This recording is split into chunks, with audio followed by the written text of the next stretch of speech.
Kris Krohn here on Limitless TV, and today we're talking about how money works. And stay tuned at the end. I've got a special bonus. I'm going to share with you the 4 parts of the freedom cycle and exactly what you need to do to alter your behaviors, thoughts, and patterns to have money working maximum for you.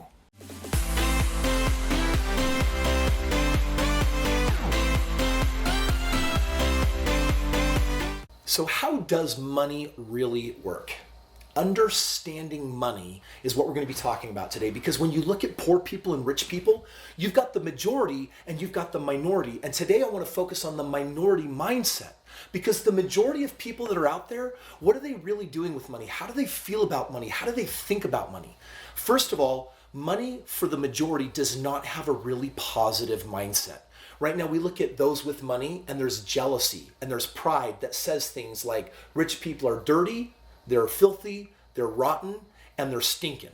In other words, we don't have really good connotations, and yet it's so backwards because really, we want more money. So the majority are focusing on fear and scarcity. And let's for a moment just take a look at what money is. Money is paper. When people say it doesn't grow on trees, that's exactly where it grows. It grows on trees. And we take this piece of paper and ultimately we assign a value to it. When in actuality, money is nothing more than neutral.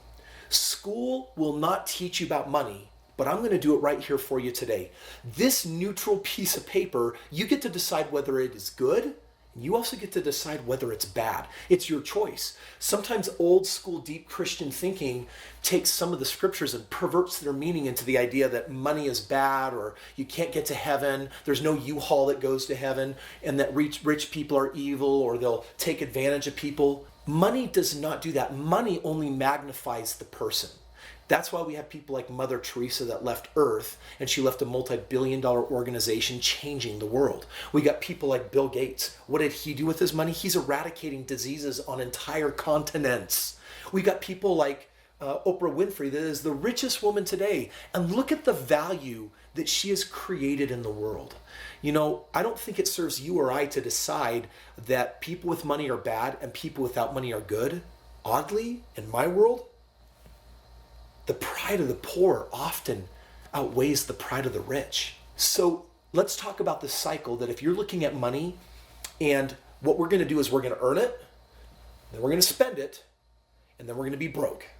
That's what poor people do. That's what the majority of people are doing with money. They're going to invest your money in the bank. They're going to put it there and they're going to hope that it does something good. They're going to put it in 401ks and IRAs. And the thing is, we're destined to have nothing when we go down that path, because the little bit you save is nowhere near the abundance of what you need, especially when you get older and you have got ailing health, you've got real financial considerations, you want to hop on a plane and go see your grandchildren. Okay, these needs require money.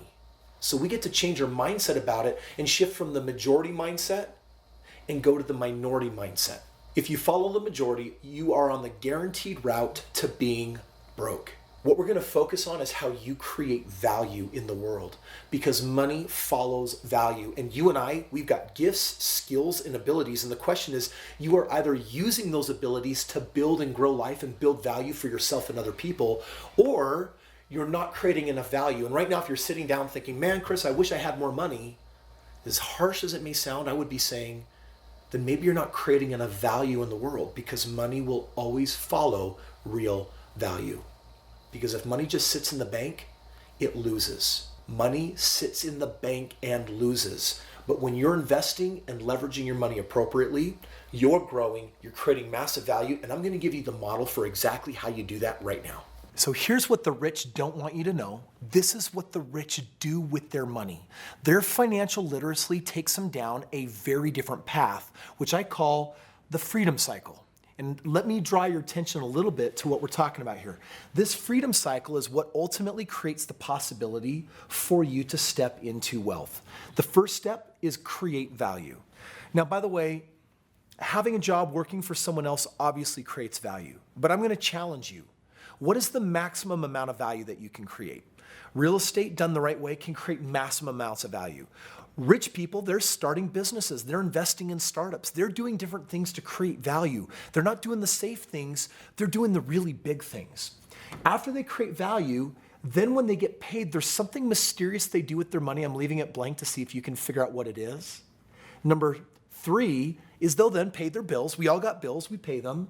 And then the leftover money, they want that money to go to work for them. And so they'll invest it. They'll put it in business. They'll put it in real estate. Because why create value with your time and effort when you could be creating value with your money also throwing in and doing that? Don't invest money where you're guaranteed to lose. Rich people will not invest in the bank. Instead, they're going to use the cycle, and let me share with you what they're going to put right here. This is the biggest difference between wealthy people and what they don't want you to know and the majority thinking. They don't pay themselves. First thing you do when you get paid is, I got to pay my mortgage. I got to pay my car payment. I got to pay my cell phone payment. So we're putting all of that money into those things, and yet there's only one last person they fail to pay. And yet the wealthy, they pay this person every single time first before anyone else. Do you know who they pay? They pay themselves. In my life, my wife and I were struggling. We were not getting ahead, and we were in debt. Then we started the process of creating value. We got into real estate. We started doing business. And as we created value for people, we started showing them how to make money in real estate. As we were making money in real estate, we learned pay yourself. What that meant is I had a couple of different bank accounts set up. One of them was for my bills and my active checking account. One of them was my investment account. One of them was my savings account. One of them was my charitable contributions account. One of them was my travel account. But I had one other account, and this was the me account. This is the I'm gonna pay me first. And maybe I don't have money at the end of the month to pay my bills because I'm not going to forsake paying me. I'd rather pay me and make a loan to pay a bill rather than paying all my bills and find that I'm always behind. This ultimately leads to the problem of no money in savings. The price of things go up by 3% a year, and yet why are the wealthy distancing themselves and getting further and further ahead, and why are they so good at creating the gap? Friends, create value, pay yourself, take care of your bills, and there will be leftovers with this mindset. And those leftovers are meant to what? Make your money work for you. That's the biggest difference in what the majority are doing compared to the minority. Thank you for watching today's video. Please subscribe so I can get you more videos, more information, teach you more about wealth and money so that you can be as free as a bird.